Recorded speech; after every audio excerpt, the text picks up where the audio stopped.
Subscribe now and press the bell icon. Never miss an update. Hello friends, पिछले lecture में हम लोग reactions of benzene ring के बारे में पढ़े थे। फिनॉल के बेंजीन रिंग के बारे में मैं बताया था कि ये हाइड्रोक्सिल ग्रुप है, ये बेंजीन रिंग है। तो बेंजीन रिंग के बारे में हम लोग पिछले क्लास में उसके रिएक्शंस के बारे में पढ़े थे। अब आज की क्लास में हम लोग रिएक्शंस ऑफ OH ग्रुप यानी फिनॉल के जो OH ग्रुप हैं उनके रिएक्शंस के बारे में पढ़ेंगे। इसमें बस ज्यादा डीप में हमें नहीं जाना है, बस रिएक्शंस को ध्यान में रखना है। जहाँ पे जरूरत है मैकेनिज्म का, मैं खुद वहाँ पे मैकेनिज्म प्रोवाइड किया हूँ, इसलिए ज्यादा ये डीप में नहीं जाना है। बस ध्यान में रखने वाली बात है, एक है अल्काइलेशन। अल्काइलेशन तो अल्काइलेशन रिएक्शंस को हम विलियमसन ईथर सिंथेसिस भी कहते हैं। यहाँ पे ध्यान देने वाली बात है ईथर सिंथेसिस। अगर क्वेश्चन पूछता है तो आपको अल्काइलेशन या विलियमसन ईथर सिंथेसिस दोनों नाम से क्वेश्चन पूछ सकता है। ये जरूर ध्यान में रखें कि अल्काइलेशन जिसमें अल्काइल ग्रुप होगा तो अल्काइलेशन को हम विलियमसन ईथर सिंथेसिस भी कहते हैं। तो चलिए, इसमें फिनॉल के साथ Na यानी सोडियम रिएक्ट करता है, सोडियम फिनोक्साइड बनता है और सोडियम फिनोक्साइड को फिर अल्काइलेशन अल्काइल हैलाइड के साथ जब रिएक्ट करवाते हैं तो एनिसोल यानी कि मेरा ईथर बनता है। अब हम कैसे पता चला कि ये एनिसोल ईथर है? ईथर जो फंक्शनल ग्रुप होता है वह होता है ROR, यानी कि ROR मैं R1 क्यों लिखा हुआ?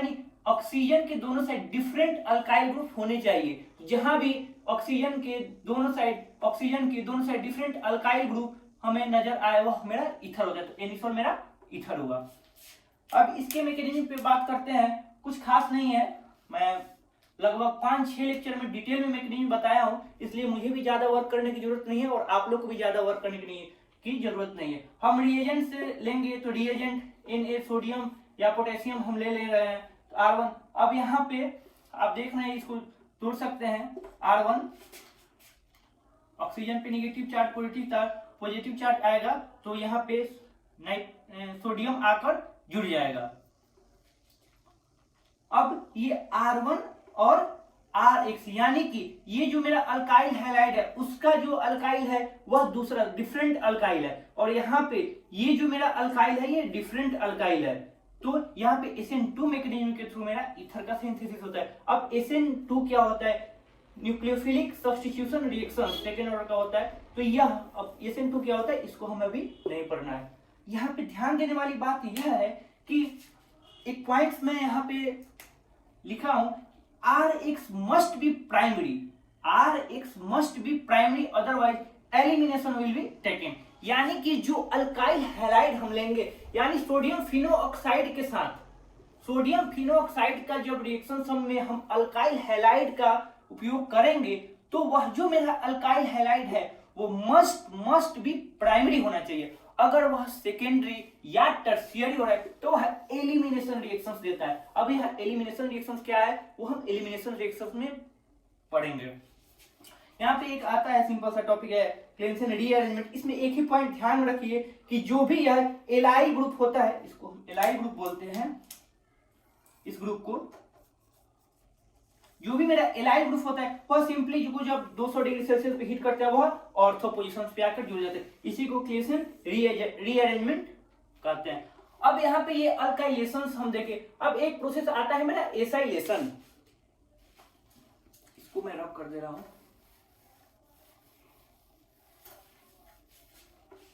अब मेरा आता है एसाइलेशन। तो अल्काइलेशन में मेरा क्या फॉर्मेशन हो रहा था? ईथर का सिंथेसिस हो रहा था अल्काइलेशन में। अब एसाइलेशंस में मेरा ईथर का सिंथेसिस होगा। ध्यान दीजिए, ईथर मैं वहां पे बोला था ईस्टर का, सॉरी अल्काइलेशन, सही तो बोल रहा हूं, अल्काइलेशन में मेरा ईथर का सिंथेसिस हो रहा था और एसाइलेशंस में मेरा ईस्टर का सिंथेसिस होगा। अब ईथर मैं बताया था ROR ईथर होता है और ईस्टर होता है, ये ध्यान देने वाली बात है, COOR, इससे ध्यान रखिएगा, ईस्टर COOR, इससे मेरा याद आ जाएगा कि ईस्टर COOR। चलिए अब देखते हैं एसाइलेशन प्रोसेस को। हम देखते हैं कि एसाइलेशन प्रोसेस में एसाइलेशन लेसन प्रोसेस में ईस्टर, यहाँ पे मैं रिएक्शंस यानी फिनॉल को जब हम एसिटाइल क्लोराइड से रिएक्ट कराएंगे पायरिडिन के प्रेजेंस में तो HCl रिमूव होगा और मेरा ईस्टर का फॉर्मेशन होगा।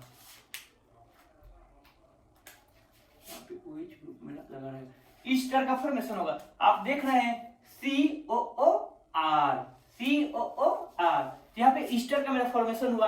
अब इसमें एक और रीअरेंजमेंट आता है जिसको हम फ्राइस रीअरेंजमेंट कहते हैं। उसमें भी सिंपली कुछ नहीं होता है, जब ईस्टर को हम एनहाइड्रस AlCl3 के साथ हिट करते हैं तो ऑर्थो पोजीशंस पे जुड़ जाता है और पैरा पोजीशंस पे जुड़ जाता है, एसिटाइल ग्रुप जुड़ जाता है।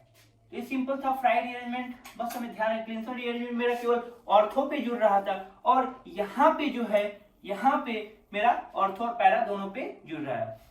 अब चलिए अल्काइलेशन और एसाइलेशन मेरा कंप्लीट हुआ। तो बस ये इसमें ज्यादा डीप में मैं पहले ही बोला नहीं, जब ध्यान में रखने वाली बात है, जहां डीप जाना है, जहां मैकेनिज्म जाना है, वहां पे मैं खुद आपको डिटेल में बताया हूँ। आप बेंजीन के ये सारे रिएक्शंस को मैं डिटेल बताया हूँ, फिनॉल के भी बेंजीन वाले में भी मैं डिटेल बताया हूँ। अब OH ग्रुप का कुछ रिएक्शंस है जहां पे हमें केवल इंट्रोड्यूस होना है यहाँ पे रिएक्शन से, तो वहां पे हम इंट्रोड्यूस ही हो रहे हैं। अब देखिए एसाइलेशन विद एसिड एनहाइड्राइड, अब जो एसाइलेशन हम करेंगे एसिड एनहाइड्राइड के साथ, ये बस देख लीजिए, तो मेरा क्या फॉर्मेशन होगा, तो एसिटिक एसिड प्लस अर्थोमेटा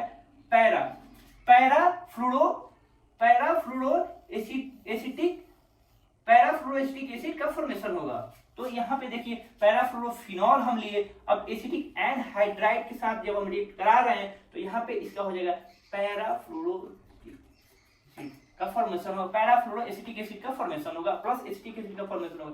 अब एक रिएक्शन और आ रहा है जिसका नाम है बेंजोइलेशन।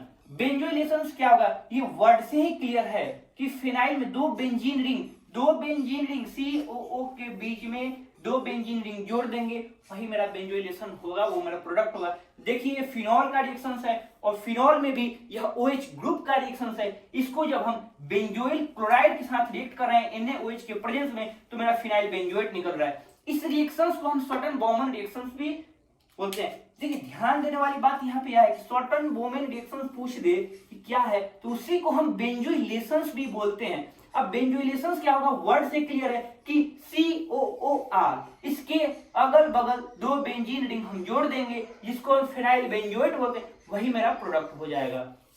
सिंपल था। एक और रिएक्शन आता है जैसे कि फिनॉल को हम जिंक के साथ हीट कर दें तो रिडक्शन हो जाता है, जहाँ पे बेंजीन का फॉर्मेशन हो जाता है, ये ध्यान रख लीजिए। और अमोनिया है तो अमोनिया के साथ करते हैं फिर एनिलीन का फॉर्मेशन हो जाता है, या एरोमेटिक एसिड भी इसको बोलते हैं, प्लस H2। तो ये सिंपल सा था, कुछ नहीं था। बस अब थोड़ा सा और ध्यान देने वाली बात है जो कि इंपॉर्टेंट है रिएक्शंस, इसको मैं मैकेनिज्म के साथ बताऊंगा। कुछ स्पेशल रिएक्शंस, अब कुछ स्पेशल रिएक्शंस हम देखेंगे। स्पेशल रिएक्शंस क्लियर है। अब स्पेशल रिएक्शंस में हम देखेंगे दो रिएक्शंस को देखेंगे, एक होगा राइमर-टीमर रिएक्शंस, एक होगा राइमर-टीमर रिएक्शंस होगा, दूसरे मेरा होगा कोल्बे-स्मिथ रिएक्शंस। दो रिएक्शन, चलिए पहले हम देखते हैं, फर्स्ट को देखते हैं, राइमर-टीमर रिएक्शंस को हम देखते हैं। ये मेरा स्पेशल रिएक्शंस में से फिनॉल ग्रुप का ही ये भी रिएक्शंस है, राइमर-टीमर रिएक्शंस। इसको देखते, इसमें क्या होता है कि ये जो मेरा फिनॉल है, ये जो फिनॉल है, इसमें हमेशा रिएजेंट आपको ध्यान रखना चाहिए, रिएजेंट बदला यानी कि रिएक्शंस के नेम बदल जाएंगे, रिएक्शंस के प्रोडक्ट बदल सकते हैं और सेम भी हो सकते हैं। यहाँ पे मैं ये वर्ड क्यों बोल रहा हूँ, बदल सकते हैं और सेम हो भी सकते हैं, इसको मैं इस रिएक्शंस के बाद आपको बताऊंगा क्या होगा। मोस्ट केस में 95% के केस में बदल ही जाते हैं, बट यहाँ पर देखिए अगर CH-Cl3 के साथ KOH के साथ अगर हम हीट करते हैं तो मेरा जो प्रोडक्ट आता है वह आता है, यहां पे जुड़ जाता है CHO सैलिसल्डिहाइड। आपको ये वर्ड शायद पिछले भी लेक्चर में एक रिएक्शन आया था, वहां उस रिएक्शन का नाम था गैटरमान-कोच रिएक्शन, गैटरमान-कोच रिएक्शन उसका नाम था। तो अब देखिए मैं क्यों बोला हूं, क्योंकि यहाँ पे रिएजेंट मेरा CH-Cl3 KOH था, बट इसी के इसका मैं रेमर-टिमन रिएक्शन, पर अगर इसी को मैं चेंज कर दे रहा हूं, इस रिएजेंट को मैं चेंज कर दे रहा हूं, यानी कि इस रिएजेंट की जगह पे हम HCl प्लस HCN AlCl3 के प्रेजेंस में ले रहा हूं, तो यह मेरा जो रिएक्शंस देगा ये भी प्रोडक्ट देगा, वह भी प्रोडक्ट मेरा देगा सैलिसल्डिहाइड। बट यह जो रिएक्शंस परफॉर्म किए थे वो गैटरमान साहब परफॉर्म किए थे, इसलिए इसको हम गैटरमान सिंथेसिस बोलते हैं। तो ऐसे बहुत सब केस में होते हैं कि रिएजेंट बदलने के बाद प्रोडक्ट लगभग सेम हो। इसके ऑर्थो पैरा दो प्रोडक्ट, गैटरमान साहब का दो प्रोडक्ट आता है।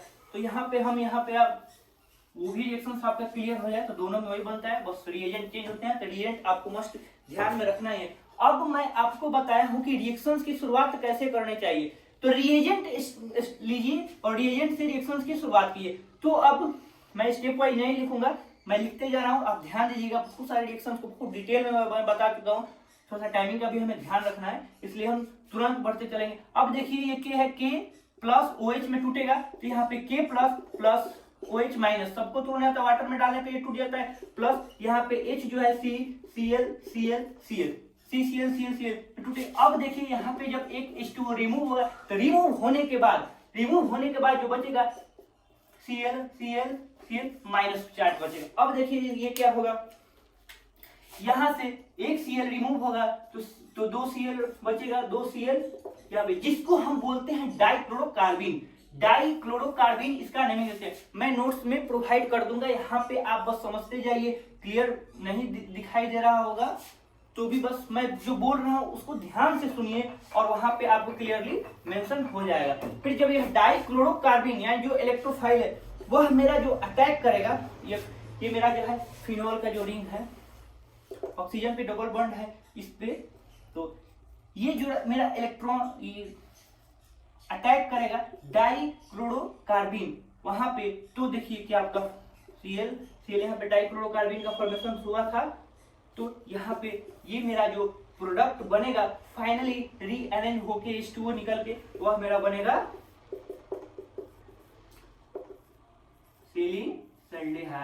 सेलिसल्डिहाइड। इसको और डिटेल में मैं नोट्स में भी प्रोवाइड कर दिया हूँ एक मैकेनिज्म के साथ। वैसे ये मैकेनिज्म मैं बता दिया हूँ कि कैसे स्टार्टिंग हो, ताकि आप लोगों को कोई कंफ्यूजन नहीं होगा। और सारे रिएक्शन को तो यार मैं तोड़ कर डिटेल में उतना सबको बताया हूँ, तो आप प्रीवियस लेक्चर जरूर अटेंड करें। बेंजीन का एक भी रिएक्शन ना छोड़े, फिर ये सब आपको हवा लगेगा। कुछ नहीं है इसमें, सब मोह माया वाली बात आगे।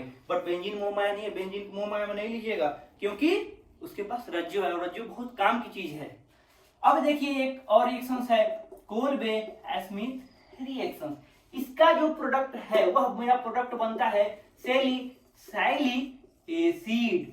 रेमर-टिमन रिएक्शंस में क्या बन रहा था, सैलिसल्डिहाइड। कोलबे-स्मिथ में क्या बन रहा है, सैलिसाइलिक एसिड। बस ये ध्यान रखने वाली बात है। अब इसका सिंपल किसका रिएक्शन है, फिनोल का किसके रिएक्शन है, बेंजीन रिंग या OH ग्रुप का। यहाँ पे रिएजेंट हम लेते हैं CCl4 और KOH। आप ध्यान दीजिएगा तो रेमर-टिमन रिएक्शंस में जो ले रहे थे हम वह Cl3 ले रहे थे और KOH के साथ। अब इसमें जो हम रिएजेंट चेंज कर दिए CCl4 ले लिए, तो देखिए मेरा यही प्रोडक्ट जो बन रहा है वह प्रोडक्ट मेरा जो देगा वह देगा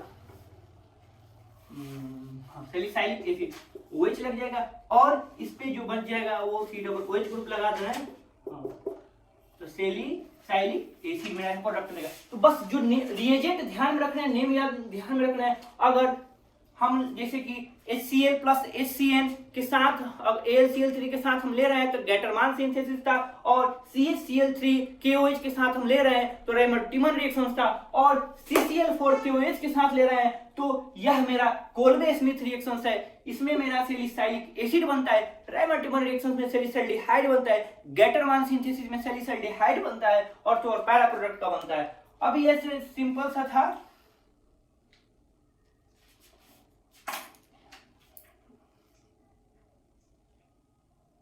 एक सेकंड CCl4 लिया है ना, नहीं सॉरी, मैं एक मिस्टेक कर गया यहाँ पे।